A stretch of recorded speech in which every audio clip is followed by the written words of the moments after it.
What's happening, guys? Sam Adams here, and welcome to a huge episode of The Drop, because on the same day this week we have Super Mario Odyssey, a new Assassin's Creed, and a brand new Wolfenstein all coming out, which is a lot of new games for one single day, and we'll talk about that later in the week as well. But on top of that, we have another great game that I thought I would go ahead and throw in there on top of some honorable mentions, so without further ado, let's go ahead and jump into it.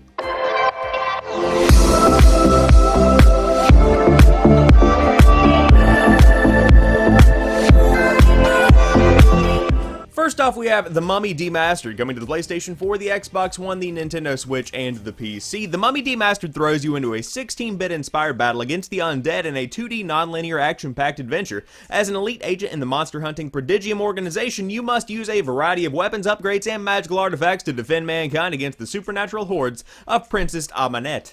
I believe I said that correctly, but some kind of undead princess. So I threw this game in here for a couple of reasons. Number one, I love the look of the game. The 16-bit inspired stuff, the non-linear 2D nature of the game, I love all of that. Number two, it just simply sounded interesting. And number three, it is coming out on the Nintendo Switch. And this looks like a title that is going to fit right at home on Nintendo's console, because of course it is going to play incredibly well on the PlayStation 4 and the Xbox One. This is not a graphically demanding game to get the full experience out of. And of course the PC is going to play right as well, but the Nintendo Switch I feel is going to be the perfect little niche for this thing, and that's where I would recommend playing it if you had the opportunity. Now of course this art style isn't for everyone, this style of game isn't for everyone, but if it is for you, then it is coming out on the PlayStation 4, the Xbox One, the Nintendo Switch, and the PC this week. Next up we have Assassin's Creed Origins, which is coming to the PlayStation 4, the Xbox One, and the PC. Assassin's Creed Origins is a new beginning. Take on epic enemies with a whole new combat system, explore the Great Pyramids and hidden tombs across the country of ancient Egypt, experience visceral quests that contribute to your overall progression, and discover the origin story of the Assassin's Brotherhood. So this is the first big Assassin's Creed title that we have seen in a couple of years, and I am more so interested to see how this game is going to try and win fans back. What is Ubisoft doing differently that is going to set this Assassin's Creed apart from the other ones that we've seen over the course of, I would say, the past 5 years that have kind of degraded the value of the name of the Assassin's Creed franchise? Within the game there are over 100 weapons, of course, just as the Assassin's Creed franchise has always done. The lore of the game, what you actually do, the plot is all going to stay really ingrained into actual factual history. I like that term, actual factual, it just kind of rolled off.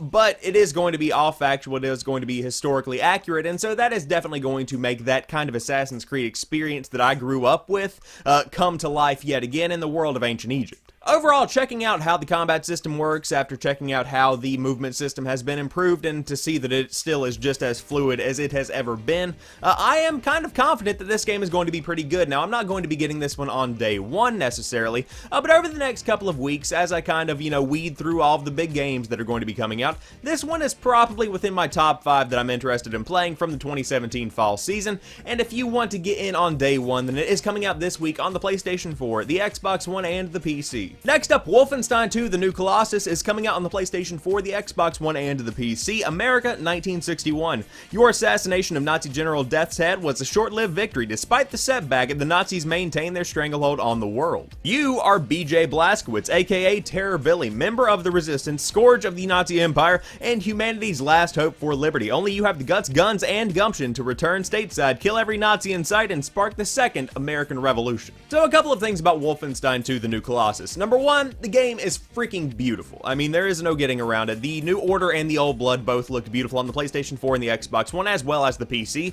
and that kind of graphical fidelity has been held up throughout the sequel, and that's something that I'm glad to see, although not shocked by, because if the game looked worse, then obviously people would be a bit upset. Now, on top of that, I love the fact that the game is set in kind of an alternative reality of America in the 1960s.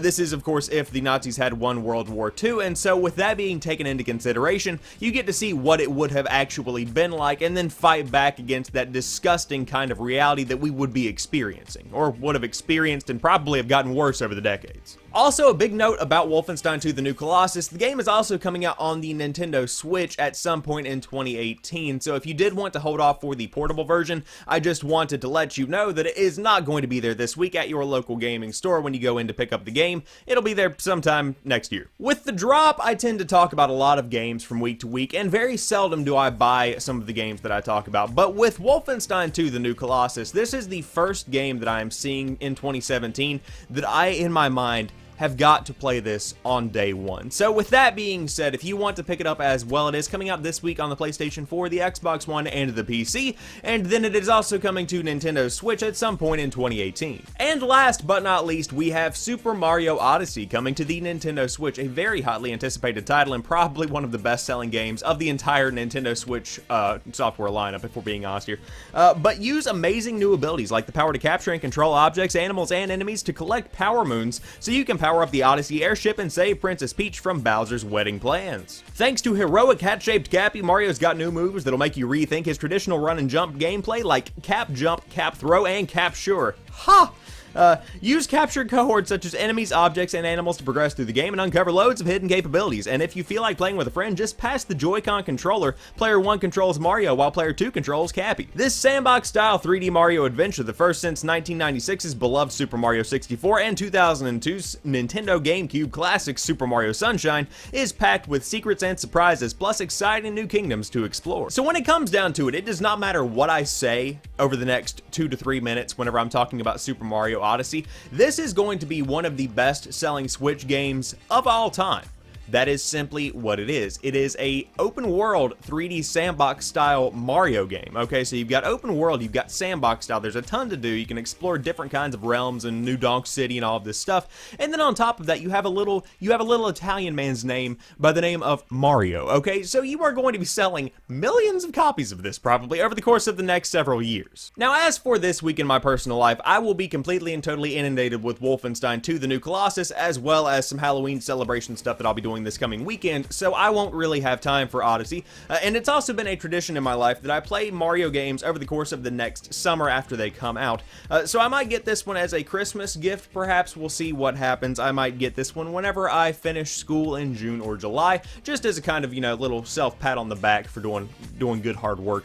But we'll see how that goes. If you are a Nintendo Switch owner and you want to pick up Super Mario Odyssey, you can do so this week. And again, it is a Nintendo Switch exclusive. And to wrap it all up, a couple of honorable mentions. First off, Destiny 2 is coming to the PC with uncapped frame rates and up to 4K resolutions. It's going to look absolutely beautiful, and this is the first time I'm really going to dig in and watch some streams of this game. I am very excited about that.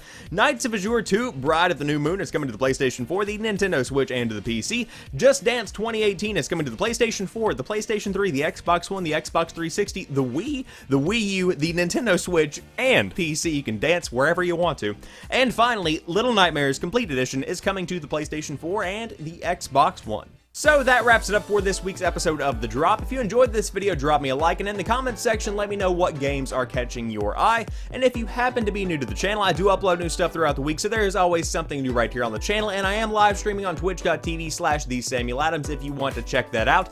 I will be playing Wolfenstein II: The New Colossus this weekend, so you can check that out if you are interested. But as for right now, I want to thank each and every one of you guys for watching this particular video. I will talk to you soon. Peace.